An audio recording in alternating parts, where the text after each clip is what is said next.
আজ বানাবো ভাজা পিঠে। চলো তোমাদের সঙ্গে শেয়ার করি।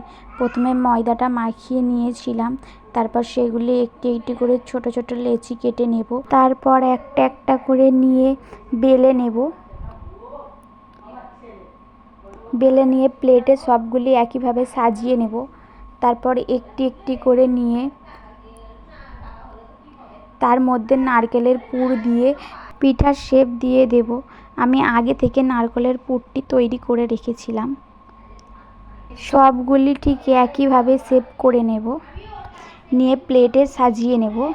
তারপর চুলায় একটি প্যান বসিয়ে পরিমাণ মতো তেল দিয়ে, তেলটি যখন গরম হয়ে যাবে তখন একটি একটি করে পিঠাগুলো দিয়ে দেব। দিয়ে 10 মিনিট পরে যখন দেখব ব্রাউন কালার হয়ে গিয়েছে, তখন একটি একটি করে নিয়ে প্লেটে তুলে নেব। তুলে নিলেই রেডি আমাদের ভাজা পিঠা।